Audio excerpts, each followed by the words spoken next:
Ассалаумағалейкум, екі бұқа YouTube каналының тұрақты көрермендері. Мынау екінші рет кіретін подсостар. Ана подсостардан ыңғайлап, ұсағырақтары бар. Соларды бұлай бөлек қойып қойғамыз. Солармен бір таныстырып өтейін деп. Бер жағында тұрған бұқалар шыққан кезде осылар орнына кіреді. Соған дайындық. Бұларда екі уақыт жемін жеп тұр. Түсте бір уақыт су береміз. Сонымен далада осылай тұрады. Бұл енді дайындық көктемге кіретін бұқаларға. Породалары қатты бір жаман емес. Алдында күзден бері жинап теріп 20 қанша бас алғамыз. Соның ішіндегі қалғандары кішіректерін көктемде асықпай 3 айларда кіреді бұлар. Сосын бұйырса жаздай тұрады деген ойдамыз. Видеоға лайк басып, пікір қалдырып кетіңіздер. Әр қазақ бай қуатты болсын.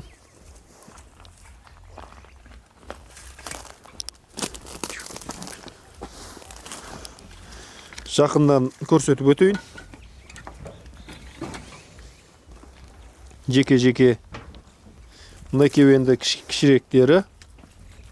Мынау да болады, міне. Мынау кішірек.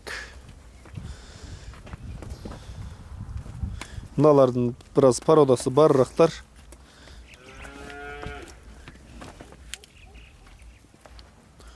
Осылай көктемде кіретін малдар дайындалып, 2 уақыт жем, 2 уақыт шөппен тұр.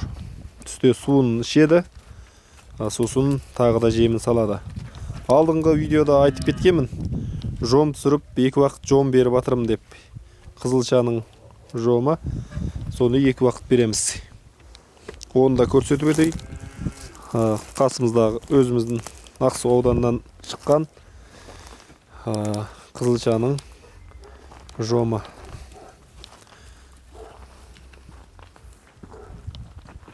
Осылай түсіріп қойдық.